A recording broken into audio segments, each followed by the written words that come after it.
आज हम क्या करने वाले हैं, आज हम करेंगे कि माया से हम कैसे 3D एसेट्स को जीब्रश में हम जीब्रश के लिए एक्सपोर्ट करते हैं और जीब्रश में कैसे उसको इंपोर्ट करके हम स्कल्प करते हैं और स्कल्पटिंग से नॉर्मल मैप को हम कैसे यूज़ करते हैं माया के अंदर। तो हम बेसिकली माया टू जीब्रश और जीब्रश टू माया पूरा एक कंप्लीट प्रोसेस देखेंगे। ठीक है, तो प्रोसेस देखने के लिए हमें कोई बहुत ज़्यादा कॉम्प्लिकेटेड मॉडल की ज़रूरत नहीं। मैं एक छोटा सा बेसिक स्ट्रक्चर वाला मॉडल ले लेता हूँ। एक पिलर टाइप हम ले लेते हैं। चलो हम कोई पिलर बना रहे हैं काइंड ऑफ। मैं थोड़ा सब डिविजन डाल देता हूँ क्योंकि वहाँ पर जब हम लेके जाएंगे मॉडल को तो उसका मैश फ्लो जब स्मूथ करेंगे तो वो ख़राब ना करे, इसके लिए हम एक बैलेंस्ड मैश फ्लो यहाँ पर रखते हैं। ये बाय डिफॉल्ट अनरैप होता है, तो मेक श्योर कि हमारा जो ऑब्जेक्ट है वो पहले से अनरैप्ड हो, क्योंकि अगर अनरैप नहीं होगा तो हम इसमें कुछ बेक नहीं कर पाएंगे। ठीक है, तो ये होना बहुत ज़रूरी है। और फिर ठीक है, फिलहाल मैं अनरैप पे टाइम नहीं लगाता हूँ, मैं जो भी बाय डिफॉल्ट अनरैप है वही यूज़ कर रहा हूँ। तो मे बी जब हम स्कल्प्ट करेंगे तो यहाँ पर प्रोपोर्शनली कुछ डिफरेंस आने वाला है। हमारे लिए फ़िलहाल इम्पॉर्टेंट ये है कि किसी भी मैश को अगर हम जीब्रश में लेके जाते हैं तो वो अनरैप्ड होना चाहिए और प्रॉपरली अनरैप्ड होना चाहिए, उसमें कोई इश्यूज ना हो। इश्यूज इन द सेंस कि लाइक कोई यूवी ओवरलैप ना हो, कोई भी यूवी जो है वो 1:1 की एरिया से बाहर ना हो।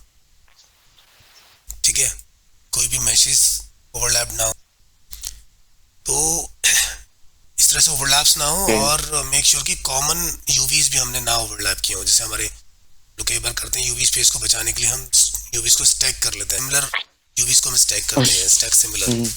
तो स्टैक सिमिलर क्या होता है कि वो सिमिलर यूवीज को ओवरलैप कर देते हैं एग्जैक्टली उसी जगह पे। तो ये इस तरीके से भी नहीं होना चाहिए। ठीक है, अगर होगा और मान लो हमें या तो हमें क्या होगा कि दोनों जगह सेम पैटर्न रिक्वायर्ड हो तब की बात अलग है, बट अगर हम इधर कुछ और स्कल्प कर रहे हैं और इस एरिया में कुछ और स्कल्प कर रहे हैं तो फिर वो एक ही जगह पर दोनों चीज़ों को बेक नहीं कर पाएगा और वो मैप को यहाँ पर करप्ट कर देगा या एक तरीके से डिस्टॉर्टेड मैप यहाँ पे बनाएगा वो एक।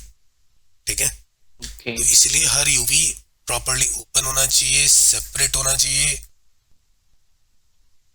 1:1 के बीच में होना चाहिए। कोई टाइलेबल, कोई रिपीट यूवी, इस तरह की चीज़ हम उसमें नहीं यूज़ करते।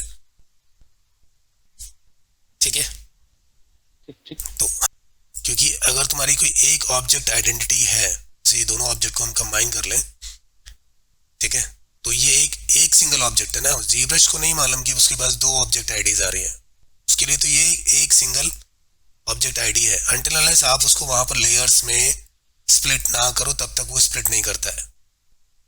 ठीक है, बट अगेन हम जब डुप्लीकेट करते हैं सेम ऑब्जेक्ट है तो यूवी भी हमारा अलग अलग खुला होना चाहिए अगर हमें पूरा ऑब्जेक्ट लेके जाना है तो, वरना हम इंडिविजुअल मैशेस को ही वहाँ पर या तो अपैंड करा लेंगे या फिर एक ग्रुप मैश को ले जाकर वहाँ पर आप स्प्लिट कर सकते हो। जैसे यहाँ पर जब आप ऑप्शंस देखोगे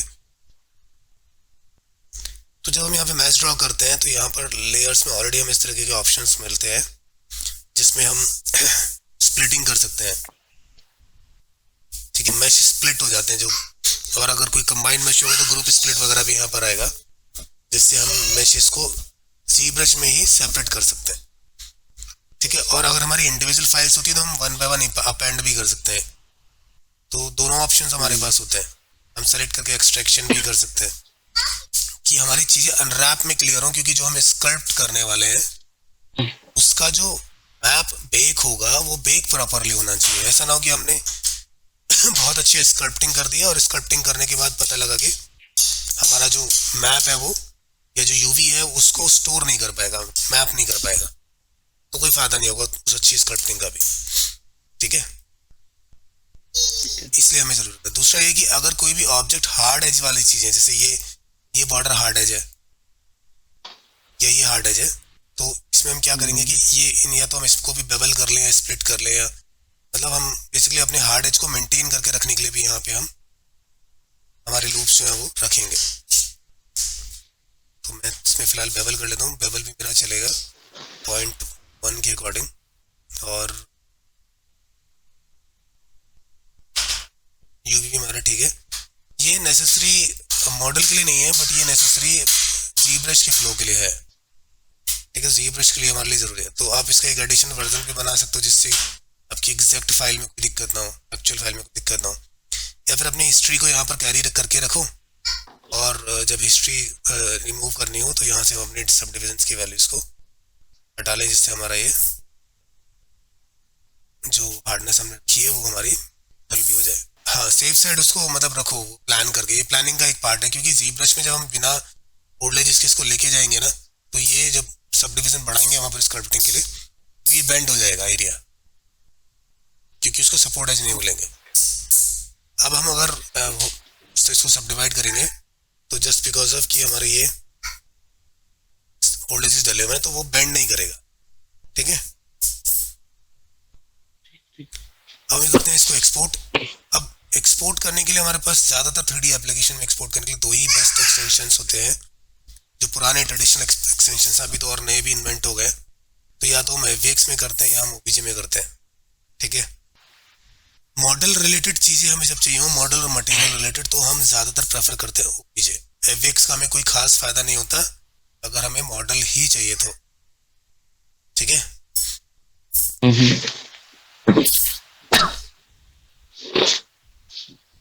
डेस्कटॉप पे हमने एक पिलर करके OBJ एक्सपोर्ट कर लिया। इसके साथ एक MTL फाइल भी आती है जो मटेरियल की फाइल होती है, बेसिकली मटेरियल इन्फॉर्मेशन यहाँ पर होती है। अब हम जाएंगे जीब्रश में। जीब्रश में हम यहाँ से कर लेते हैं इंपोर्ट। यहाँ पर हमारे पास OBJ अलाउ करता है, ये FVX पे अलाउ करता है, ठीक है। अब हमारे हमें सबसे पहले स्टेप क्या होगा कि हमारा हमें सब डिवाइड करना होगा, क्योंकि हमारे डिविजन्स पहले से बेटर हैं तो हमें सब दिक्कत नहीं आएगी, तो हम इसको सब डिवाइड कर सकते हैं। अच्छा, और क्योंकि ये ऑलरेडी एक 3D मैश है तो इसको हमें मेक पॉली 3D करने की जरूरत नहीं पड़ती जब हम स्कल्पटिंग इस पे स्टार्ट करते हैं, क्योंकि ये ऑलरेडी 3D मैश है तो हम इसको मेक पॉली 3D करने की जरूरत नहीं है, ठीक है। और अगर हमारा जीब्रश का कोई मैश होता तो हम उसको मेक पॉली 3D डेफिनेटली करते स्कल्पटिंग करने से पहले। अब स्कल्पटिंग स्टार्ट करने के लिए हमें और भी प्लानिंग करने की जरूरत होती है। तो ठीक है, सब डिविजन तो हमने चेक करके देख लिया, हमारा मैश के टोपोलॉजी में कोई चेंज नहीं आ रहा है, तो मेक श्योर की जब, ठीक है। तो यूवी चेक करने के लिए हमें कि सिंपल हमारे लिए पास ऑप्शन है कि हम मॉर्फ यूवी में जाएंगे, यूवी मैप के ऑप्शन मॉर्फ यूवी में जाएंगे और वहाँ पे इसको हम चेक कर सकते हैं। जो भी ओवरलैपिंग जो भी इश्यूज होंगे वो हमें यहाँ पर डेफिनेटली बता देता, ठीक है। तो एक बार देख लेते हैं कि क्या इश्यूज हो सकते हैं, किस तरीके से आता है, किस तरीके से बताता है अगर हमारे यूवी ओवरलैप है तो, ठीक है। क्योंकि कई बार हमें दिक्कत आती है तो हम इसको ट्रबल शूट कर पाए। जैसे मैंने एक ये इशू यहाँ पर कर दिया है अभी, ठीक है। और मे भी कोई और इशू है, जैसे कोई यूवी है मेरा, वो कुछ ऐसे एक कई बार होता है कि मॉडल करते हम ध्यान नहीं देते, एक आधी यूवी इधर उधर हो जाता है, ठीक है। और दूसरा कई बार होता है कि हमारा ऑब्जेक्ट हम प्लेसमेंट जब करते हैं तो थोड़ा बहुत बाहर जा रहा है। तो ऐसे ये 2-3 इश्यूज ज़्यादातर होते हैं या ओवरलैपिंग इश्यूज होते हैं। तो अब मैंने वो इश्यूज यहाँ पर मैनुअली प्लेस किए हैं। अब अगर मैं इसको एक्सपोर्ट करता हूँ OBJ में, ठीक है, और हम वापस यहाँ पर इंपोर्ट करते हैं मैश को, और अगर मैश रिलेटेड इश्यूज भी हैं तो वो भी हमें पहले ही ठीक करने होते हैं, वो हमें बता देता है यहाँ पर मैश रिलेटेड इश्यूज के बारे में भी पहले ही हमारे पास वार्निंग आ जाती है अगर हमारा मैश में कोई इशू है तो, ठीक है। अब हम वापस जाएंगे अपनी मॉर्फ व्यू में, चेक कर दें, ये देखो तो ये सारे इश्यूज हमें दिखा रहा है कि कहाँ कहाँ पर यूवी हमारा खराब है। तो होता ये कि मॉडल देखने में कोई दिक्कत नहीं है, मॉडल एकदम परफेक्ट लग रहा है हमें, ठीक है। बट अगर हमने इस पर स्कल्पटिंग कर दी और उसके बाद हमने ध्यान नहीं दिया कि हमारे यूवी में कोई दिक्कत है, तो हमारा स्कल्पटिंग का जो मैप बेक होगा वो भी ऐसे ही डिस्टॉर्टेड फॉर्म में बेक होने वाला है, जो हमारे लिए टोटली वेस्ट हो जाएगा। तो ये प्री रिक्वाइजेशंस हैं तुम्हारे लिए, इसको हम बाद में नहीं ठीक कर सकते। बाद में ठीक करेंगे तो कहीं ना कहीं हमारी स्कल्पटिंग को खराब करेगा, या फिर उसका प्रोसेस ये है कि इसको हमें रीटपो करना पड़ता है। उतना एफर्ट क्यों करें जब हम पता है कि हम रिक्वाइजेशंस को अगर हम कंट्रोल कर लेंगे तो हम क्यों एफर्ट एक्स्ट्रा करेंगे। तो प्रोसेस हमेशा हमें अच्छे प्रोसेस को फॉलो करना है ना। हम अगर ज़्यादा एफर्ट करके कोई सोल्यूशन निकाल भी लेते हैं उसका क्या फ़ायदा।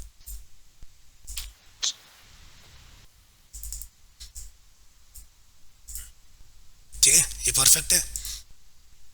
हाँ,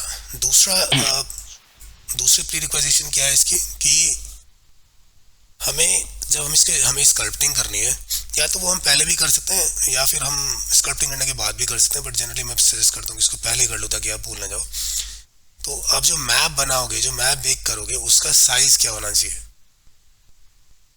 ठीक है, या हम यहाँ पे पहले डिफाइन कर सकते हैं। तो जब भी हम कोई मैप लगाते हैं, ठीक है, जैसे इवन यहाँ पर यूवी तुम्हारा आ रहा है, यूवी से भी कर सकते हो उसको। तो ये 51210242048 4086 को टिक कर लो, या और ऊपर चाहिए तो उसको 8 के तक यहाँ पे हम लेके जा सकते हैं। तो 4 के हमारे लिए बहुत बहुत है, ठीक है। हम्म। ये और यूवी मैपिंग जो है वो हमारा, अगर हमें मैपिंग की ज़रूरत पड़ती है, अगर मैपिंग कर रहे हैं तो हम ये गैप वगैरह यूज़ कर सकते हैं, बट हम मैप नहीं कर रहे हैं, यहाँ पे क्रिएट नहीं कर रहे कुछ भी, बस हमें मैप साइज जो चाहिए वो इतना चाहिए, ठीक है। 2048, सॉरी 4096। तो हम 4096 पे इसको क्लिक करके रखेंगे। तो ये मेक श्योर कि हमने पहले से किया हो, बट ये हम बेक करने से पहले करना है, कभी भी कर लो, यहाँ पर भी नहीं, इस टाइम पर अगर नहीं भी करना था तो हम स्कल्पटिंग करने के बाद भी इसको कर सकते थे।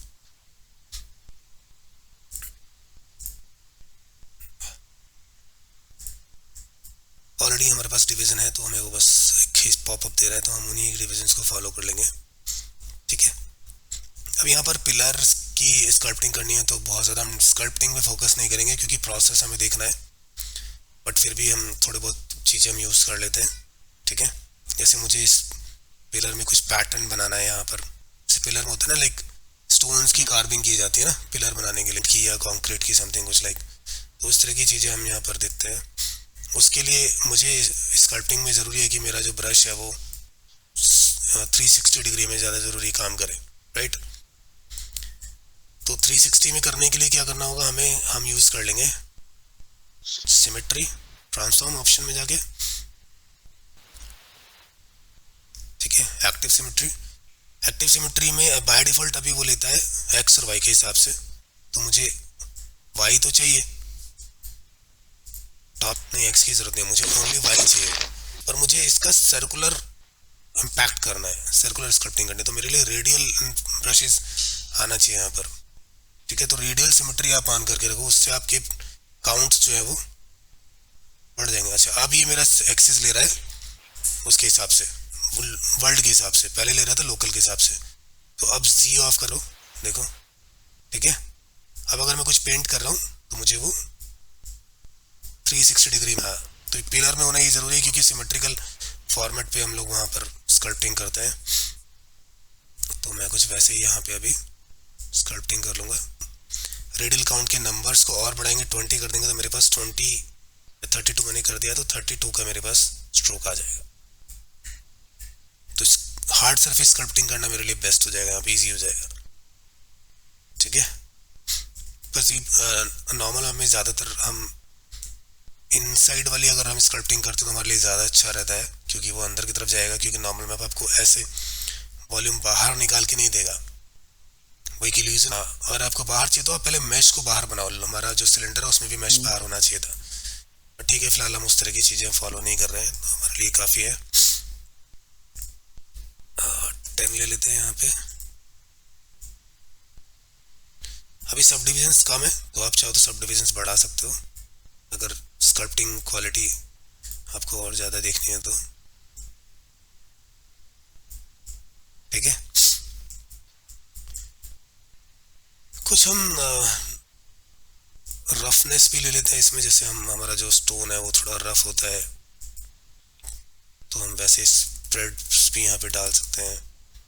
बहुत ज़्यादा स्कल्पटिंग, बहुत ज़्यादा जीएड वैल्यू कम कर लो तो थोड़ा सा ग्रेन्स वाला फील भी आप इसमें होता है ना। स्टोन्स हैं तो थोड़े नॉइजी होंगे, वो इतना क्लियर नहीं होगा। जहाँ पे पैटर्न बना होगा खाली वहीं पे हम लोग उसको यूज़ करने वाले।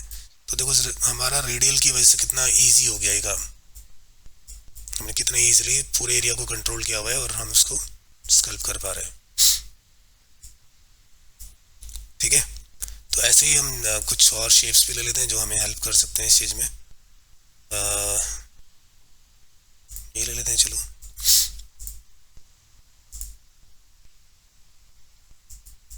मैं इसके कुछ कम नंबर्स रखूँगा,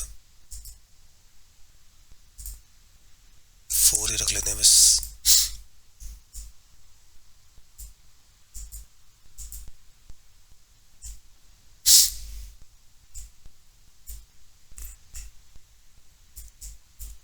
बहुत ज़्यादा हाइट।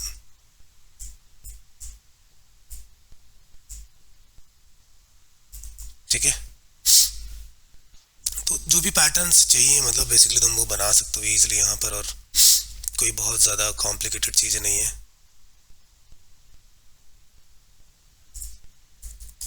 हार्ड सरफेस स्कल्पटिंग में बस ये है कि हमें सिमेट्रिकल चीज़ों पर ध्यान ज़्यादा देना होता है, तो हमारी सिमेट्रिकल चीज़ें जो है वो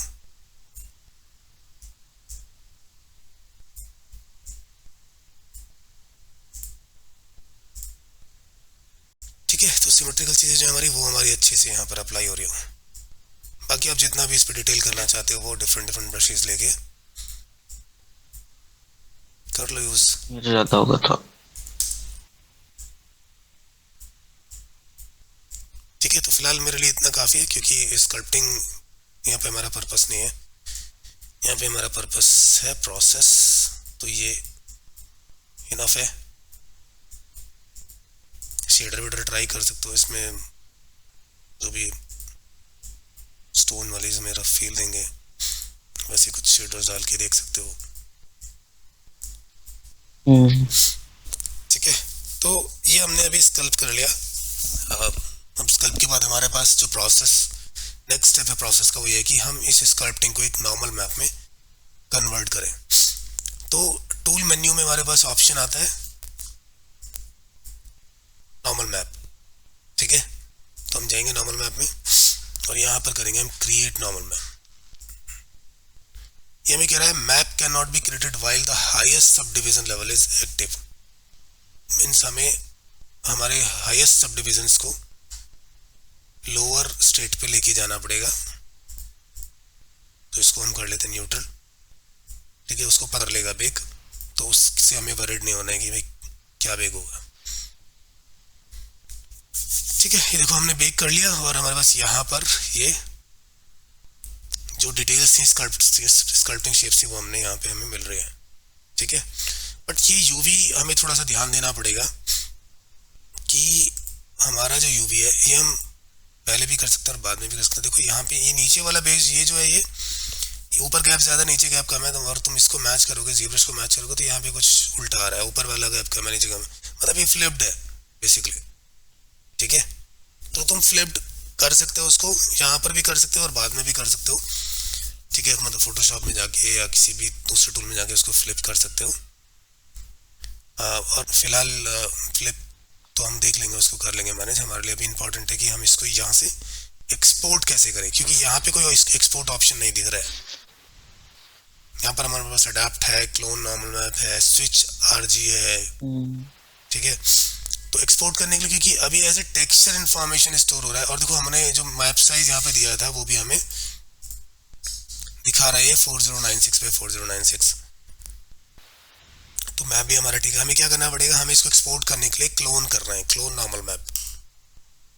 तो यहाँ पे ये एज ए टेक्सचर फॉर्मेट में क्लोन हो जाएगा। अब इसको हम क्लिक करेंगे, देन जाएंगे एक्सपोर्ट में और हम इसको यहाँ से एक्सपोर्ट कर लेंगे।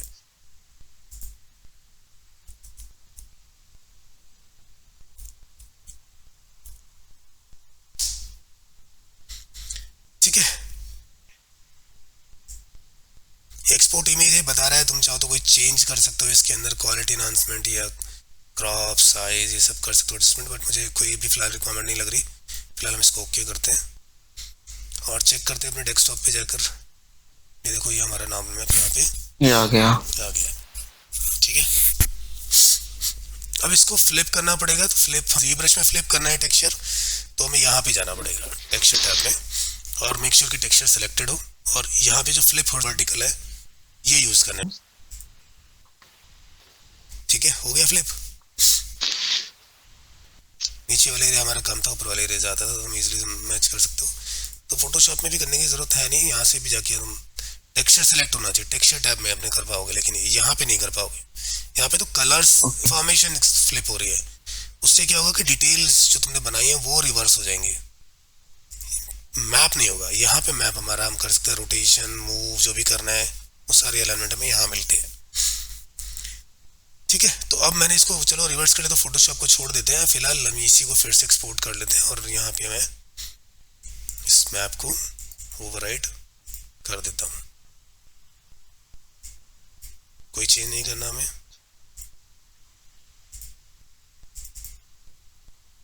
ठीक है। अच्छा, हमने नीचे कोई स्कल्पटिंग नहीं किया, इसलिए नीचे वाला एरिया जो वो ब्लैंक आ रहा है, बट कोई नहीं। अब इसको हम करेंगे अपने मटेरियल के अंदर, स्टिंगरी मटेरियल हम डाल लेते हैं इसके ऊपर, उसके ऊपर हम इसको यूज़ करने वाले हैं। तो अभी फ़िलहाल मैं इसको ब्लेंड डालता हूँ, ब्लेंड में भी आप टेस्ट कर सकते हो, और उसको मैं स्टिंगरी में स्विच कर लेता हूँ।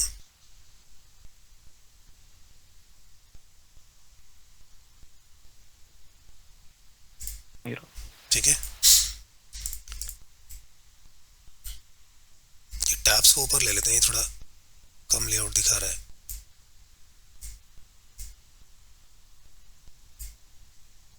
इस टूल किट की ज़रूरत नहीं है।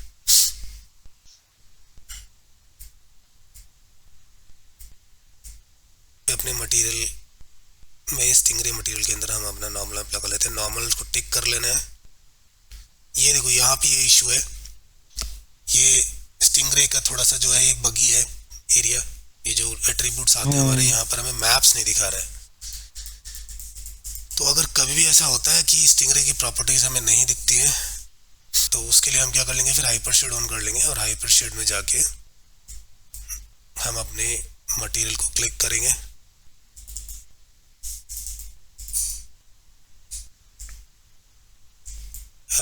बट यहाँ पे हमारे पास हाइपर शेड में भी मटेरियल पैनल आना चाहिए उसके लिए, जो कि मेरा आई थिंक अभी ऑफ है। तो मैं यहाँ पर एट्रीब्यूट स्प्रेडशीट नहीं होगी, ये प्रॉपर्टी एडिटर हमारा ओपन होना चाहिए यहाँ पर। और इसके अंदर आप जब भी इसको, जो भी सिलेक्टेड मटेरियल है इसको सिलेक्ट करोगे तो यहाँ पे प्रॉपर्टी दिख जाएंगे। ठीक है, तो ये बग है इसका, और ये यहाँ पे चेक पे भी काम नहीं करेगा, तो यहाँ पे कोई काम करने का फ़ायदा नहीं है। हाइपर शेड में हम ऑन करते हैं नॉर्मल मैप, और इसको हम कर लेते हैं साइन डेस्कटॉप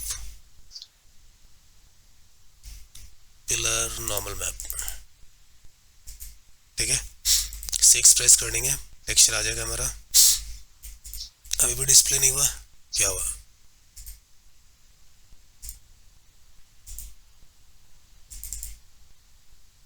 क्या दिक्कत है?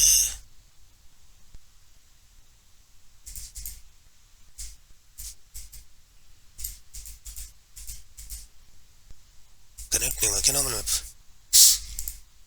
ये देखो ना, ब्लैंक आ रहा है पूरा पाथ, करता है इसमें, इशू होता है इसमें।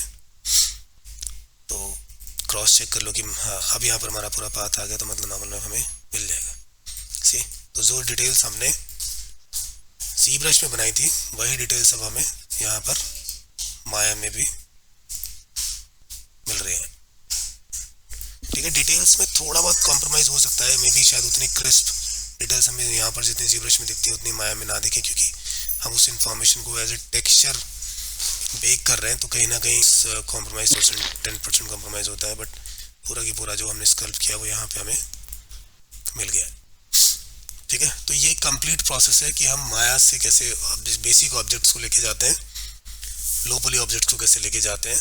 ठीक है, और कैसे उसको जी ब्रश में हम एक्सपोर्ट के लिए एक्सपोर्ट करते हैं, वहाँ पे इंपोर्ट करने का प्रोसेस, यूवी चेक करने का प्रोसेस, फिर हमें स्कल्पटिंग नॉर्मल को ट्रांसफ़र करना, कन्वर्ट करना, ट्रांसफ़र करना, और माया में कैसे उसे हमें अप्लाई करना है। ठीक है, तब जाकर हमारा जो गेमिंग एसेट होता है वो हमें प्रॉपरली डिटेल्ड दिखाई देता है। ठीक है, आई होप आपको समझ आया होगा। Thank you so much guys मेरा भी वीडियो देखने के लिए। अगर आपको कोई भी इशू हो तो आप मुझे कमेंट कर सकते हैं। हम मिलेंगे नेक्स्ट वीडियो में। हमारे इस चैनल को शेयर करें, सब्सक्राइब करें, लाइक करें, और हाँ, बेल आइकन के बटन को दबाना बिल्कुल ना भूलें।